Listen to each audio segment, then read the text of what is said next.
The entire world is facing a debt-driven disaster, the scale of which has never been seen before in human history.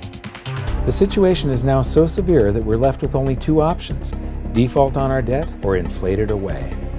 You can already hear people blaming the free markets and even money itself for our problems, and to me this is just tragic, because we don't have free markets anymore, and we certainly don't use real money. This is the real reason for our problems. Our money itself has been corrupted. It's not just an issue of economics. This affects your freedom. When this crisis hits, people will be screaming for the government to do something when it was the government that caused the problems in the first place. Many societies have faced this dilemma in the past, and we can learn what the outcomes might be simply by studying what they did and comparing it to what we're doing today. So while I was in Germany, I decided to stop by one of my favorite museums and take you on a kind of crash course of the history of real money, how it evolved, and the twin dangers that arise when money is corrupted. I'm here at the Bundesbank Money Museum in Germany, and this is one of the best museums I have ever seen. Right at the very beginning of the museum, you walk in and it starts with barter. You know, originally the first form of currency was livestock. The problem with livestock, though, like for instance this cow, if I traded this cow to you for something and somebody else wants to trade you something else that's of much lower value, you can't make change. A system that relies on barter is very inefficient because you not only suffer from the problems of divisibility, you also rely on the hope that you will find someone who has a good or service that you need, who wants something that you have at the same place and at the same time. In economics, this is called the coincidence of wants. Now add the fact that most goods have a shelf life before they perish, and you can see why barter systems held mankind back for so long. So what was it that solved the coincidence of wants and propelled us out of the Stone Age and into space? It was the invention of money. Money is not evil. It is a magnificent tool that allows us to trade our specialized skills and to store our economic energy. Without it, we'd be struggling to feed ourselves each day, and our average lifespan would still be 30. In episode 1, we learned that real money has to fulfill certain properties in order to function. But 2,600 years after its emergence, people still confuse money with currency, even the so-called experts. So they've got here some of the things about what money is. The first example here is, money is whatever goes. So, in earlier cultures, commodities such as cattle, stones, or metals were used as money. Buyers took the value of the goods on trust when making their purchase. Today, too, money is a question of confidence. So, the currency, today isn't money, today we're using currency, but the only reason it has any purchasing power whatsoever is because yesterday your experience was that it purchased something. So you have faith that it's going to purchase something tomorrow. Otherwise, it has no value. Whatever form it takes, reliable money has two characteristics. It is genuine and it is stable. People can rely on its value. Well, you know, what fiat currency around the planet has maintained its value? They all fall in value. So right away you can see the difference. They're talking about currency here. And when they say it's genuine, I mean, what is genuine? A counterfeiter, somebody that's running their own printing press in their basement, is making genuine notes as far as he's concerned. I mean, they're genuine counterfeits. These things that just come off of a printing press, well, yeah, it's a genuine lie from a central bank or a government that you've got something that's going to store value for you, because it doesn't over long periods of time. It loses value. Gold, banknotes, and electronic money, meaning electronic currency, may be stored, divided up, or transported. As its material value has declined over time, its genuineness has had to be beyond question. Well, this one says that it's got to maintain its value, and right here they're contradicting the next one. The one thing here, gold, is the only thing that they're talking about that has not lost its value. In the past, rare goods were used as money. Today, central banks must ensure that the supply of money is restricted. Well, what are they doing all over the planet today? They're lifting all the restrictions on how much currency they're creating. They're flooding the planet with currency. The next display shows the usual museum pieces that are described as commodity money: cowrie shells, representative axes, cocoa beans, and the like. While these work better than barter, none of them were actually money because they all had a weakness: one or more properties of money that they couldn't fulfill. Therefore, they are commodity currencies, not money. Some of these were widely used right up until the beginning of the 20th century, and there's some stuff here that I haven't seen before. Here's something very interesting. This brick of tea, its value is in the intrinsic, it's in the commodity that you're using, it's the tea. But this one has a certain fungibility to it. Each unit would have the same value, and you can make change. You can snap these things apart into units of 6. It's portable. It's not that heavy. This fulfills quite a few of the functions of money. I would not imagine that it's that durable. It probably doesn't wear that well. And now we come to the emergence of real money. Here we have little pieces of metal, just little pieces that have been broken off of bars or something that was cast, other little blobs of metal that were traded as a currency. You know, they had purchasing power, they had an intrinsic value, but they still weren't fungible, which means interchangeable. Every one of them had a different value. You can see that some of them have a higher silver content, some of them have a higher gold content. These are called electrum. It's a mixture of gold and silver, naturally occurring. What you notice is that this is from the 7th century BC, and then between the 7th and the 6th century, we're talking about somewhere between 680 and 630 BC, the emergence of true money. Here we've got 4 coins. The large one is a 1/3 stater coin, and the other 3 are 1/6 stater coins. Each unit is interchangeable. It's now a unit of account. You can take so many of these in trade for so many of loaves of bread, and you don't have to break out your little scale and weigh them any longer. With the little chunks of metal, you had to weigh every transaction that was going on. You had to weigh whatever your payment was and then take a guess as to what the purity was. Here you have some standards that were set by mints and guaranteed by those mints. These are a unit of account. They're fungible. Every one of them is interchangeable. They're portable, they're durable in your pocket over long periods of time. They're divisible, you can make change. You can see there's a 1/3 stater and 1/6 staters. And they're a store of value over long periods of time. These still have purchasing power today, 2,600 years after they were made. Another thing that I find really interesting is between maybe 680 BC and 300 BC, cultures all around the world, they all gravitated toward gold and silver coinage as money. The entire world sort of decided all together that gold and silver were money. Why? Because the free markets keep on selecting gold and silver as money because of the properties that it has. So, now we get to the room of real money. This is a vault door, and this is where they've got all the great examples of the real gold and silver coins. So come on in and join me. So here we get to the first, this is gold and silver, what they're using to make money, and here we have some very early representations of gold and silver coins. And I love these displays. They start with coins in Lydia, so these coins go back to the very first minting of true coinage.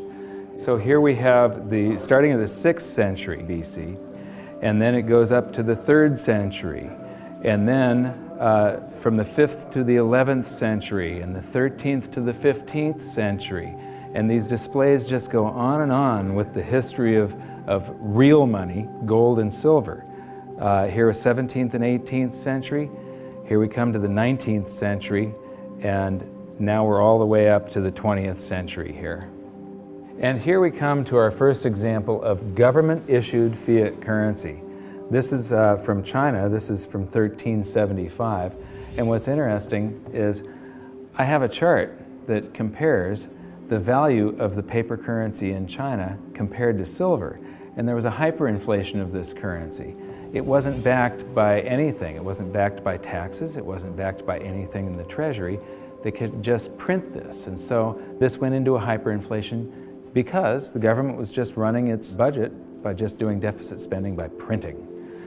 And then I'm going to skip to some of the colonial currency. This is the United States, and each one of these currencies is printed by a different state. We've got Maryland, South Carolina, North Carolina, Connecticut, New York. This one here is particularly interesting. It's printed in the 14th year of the reign of King George III. It's dated March 25th, 1776. So this is just a few months before the Declaration of Independence. It says, "'Tis death to counterfeit." But this was printed just before we started coming out with the continental dollar, which went into a hyperinflation because of pure deficit spending on the Revolutionary War. And so this is the wall where real money gets corrupted.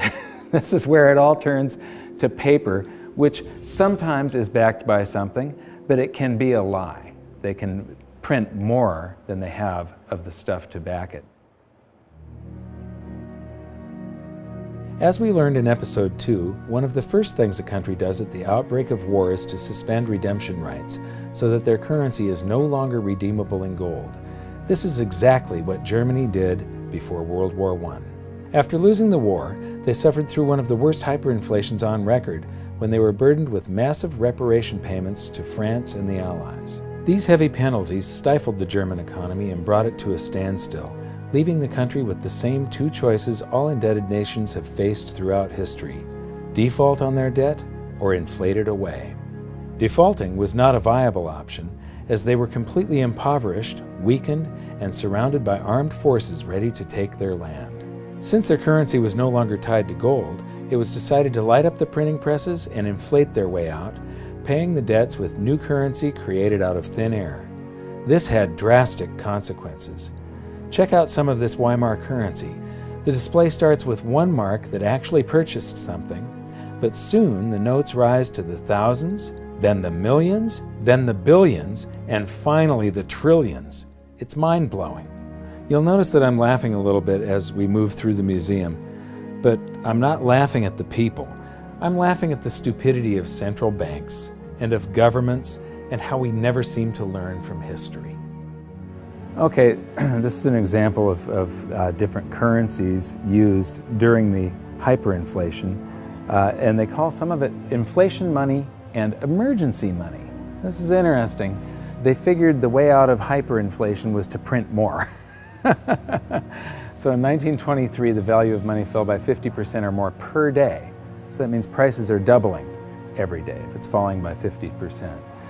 Nearly everyone spent their money as quickly as possible on bread, shares, and other safe assets. Well, I don't consider shares safe assets. Actually, the stock market did not keep up with the inflation. However, this rapid circulation only served to stoke inflation even further. That's the function of velocity of money. It's just when velocity picks up, it's just like expanding the quantity. It's got the same effect. At the end, even 144 printing companies working for the Reichsbank could not keep up with the demand for banknotes. Emergency money issued by cities, local authorities, as well as banks and other enterprises started being circulated. So everybody was issuing currency to add to the currency that the government was printing like crazy. Although banknotes with face values of trillions of marks were issued, the vast demand for money, that's not correct, the vast demand for currency led to a paper shortage. Printers used anything that could be found, including wool, wood, and silk. So here's some example of wood, wool, and silk currencies over here. So this is a great example of how even here, in a museum of what they call money, this is the Bundesbank, one of the world's great central banks, if you can call any central bank great. They don't understand the difference between money and currency.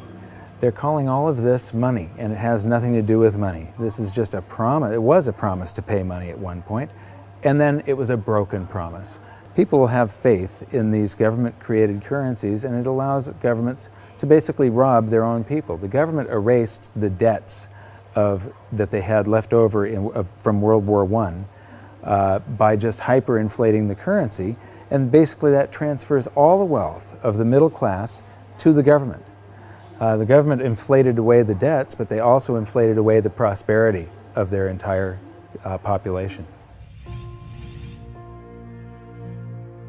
When we were in Germany, we got a chance to shoot in front of the Bundestag, which used to be called the Reichstag. And it's very, very significant in that out of monetary crisis, you very often see the political landscape change dramatically. It's the middle class of a country that defines the country with their vote. They're the largest sector of any country, about 70%. And a currency crisis like a hyperinflation wipes out and impoverishes the middle class. And they become filled with fear. And it's very easy for somebody to come in and prey on that fear. And dictators arise out of hyperinflation. And this is one of my greatest fears as far as the United States goes. I think that we all have to be very, very careful and very watchful for what happens in the future. A few years ago, I was interviewing Congressman Ron Paul, and he said, I think that there's going to be a financial collapse before they come around to thinking seriously about monetary policy. But the real thing we have to worry about is not the loss of our wealth. It's the rise of a dictator. It's the loss of our freedom. And what's interesting is the rise of Hitler. There were 2 times where he played on the public sphere. He could never have come to power had there not been a hyperinflation back in 1923. Just 1 week before the end of that hyperinflation, that's when Hitler made his first big public appearance. Playing to the public fear, Hitler and his stormtroopers took over a beer hall called the Bürgerbrau Keller that seats around 3,000 people. And he took the stage by gunpoint, and to this literally captive audience, he gave the speech that would change the world. Because of the hyperinflation, the audience had been recently impoverished. Their wealth had been stolen by the government running the printing presses. And so they're all scared. He offers them a scapegoat and tells them he's got the way out. He became very popular after that, and the very next day, the people that were listening to him followed him in an attempt to overthrow the government. He was arrested, tried, and convicted of high treason and served time. While he was in jail, he was provided with a private secretary, Rudolf Hess, and he actually wrote about half of Mein Kampf while he was serving time. But once the economy started to recover, Hitler lost that leverage, that power. He could no longer play on the fear of the public once the economic situation had changed. By the middle of the Roaring '20s, he had become a joke. The Nazi Party had gone to less than 2% of the vote. Then along came the Great Depression, and Hitler seized this opportunity again. He was the first politician to actually campaign by aircraft, hitting multiple cities in a single day. And the Nazi Party went from 2% of the vote to the second largest party in Germany. So playing on the public sphere, Hitler was able to take away the rights of Germans. He was able to, all these guaranteed rights in the Weimar Constitution, private property rights, the right to assemble, public assembly, the right to privacy in the mail, the telephone system. He just took away all of their rights and seized power. So these are some of the things that we have to be concerned about and be very mindful of. Economic crisis very often leads to the rise of a dictator. Yeah, the fact that this was just 70 to 80 years ago, basically there are still people alive today that experienced this, but enough of them have died off to where the warnings fall on deaf ears. Berlin is a great example of another massive danger to individual freedom that economic crisis can bring, the swing from capitalism to collectivism. After World War II, the city was basically divided in half, the West being capitalist and the East communist. Germany was reunified in 1990, but even this short period of separation showed the vastly different levels of prosperity that the two systems achieved. So this is the famous checkpoint Charlie, and what's interesting is how quickly an economy can heal. Just 20 years ago, you would have seen a tremendous difference between the East and the West. You'd have one side that has tall buildings and is much more industrialized and new, and then one side that's very old and gray. It was one of the best examples of what a state-run society does to an economy. How the more the public relies on government, the worse the general economy gets. What happens, in capitalism, you have the greatest disparity between the poorest and the richest individuals. And there's a backlash against that. And you see this happen in waves and cycles, this cycle that goes from capitalism to collectivism.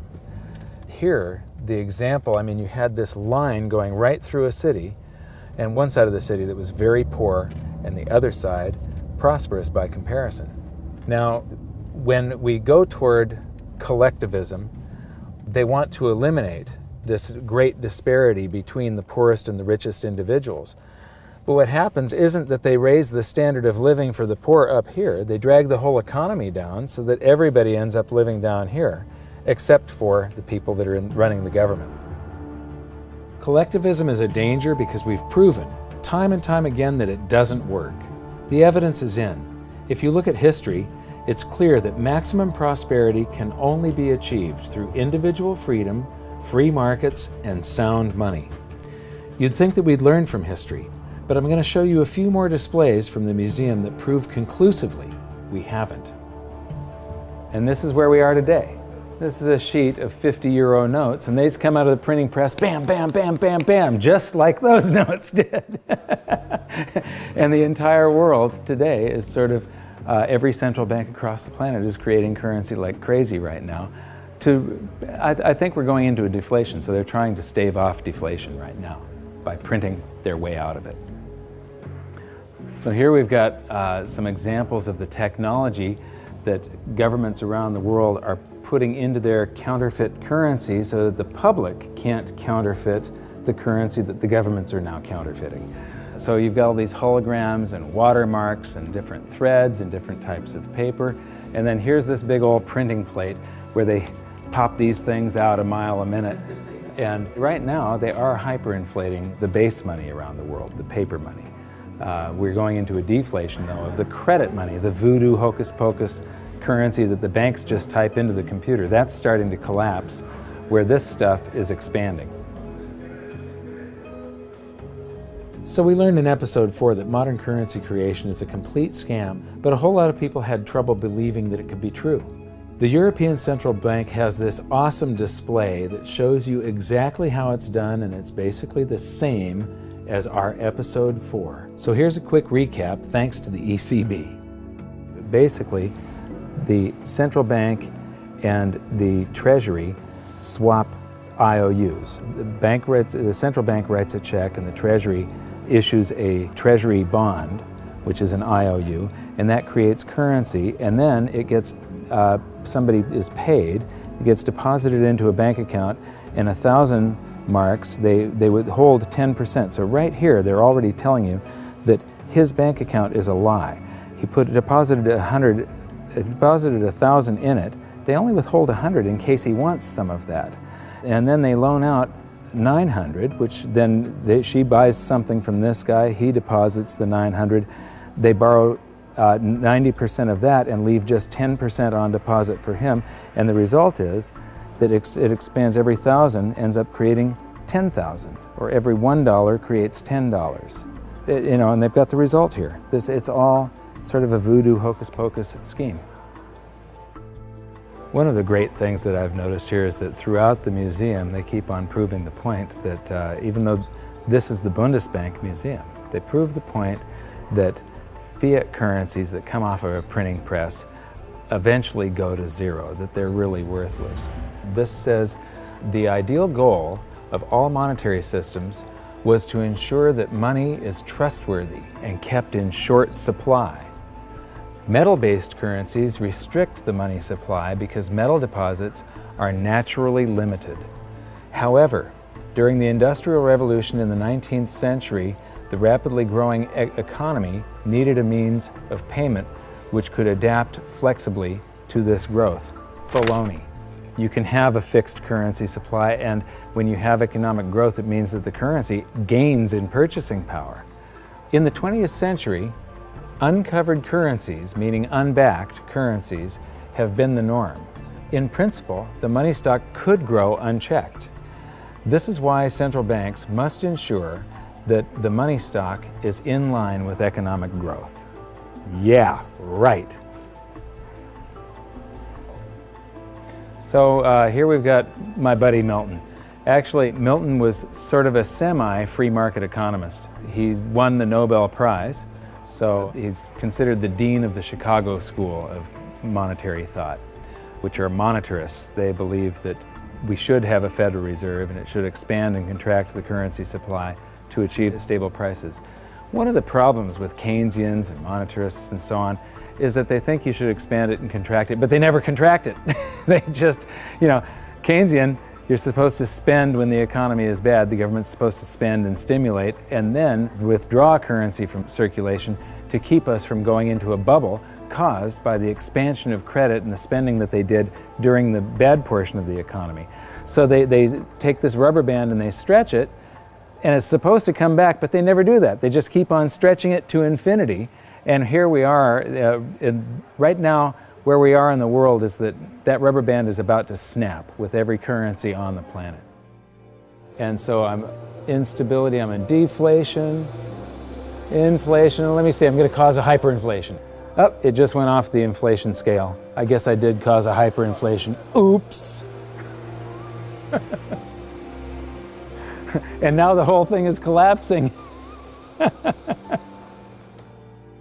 This game of inflation and deflation has never worked. Right now we're on the precipice of the whole system collapsing, and just like the game, our monetary system will reset. This is where the twin dangers we learned about may rear their ugly heads, so it's up to all of us to learn from history. I mentioned earlier that it was the invention of money that allowed humans to prosper and rise out of the Stone Age. But money is only part of the equation. What use is money if you don't have freedom?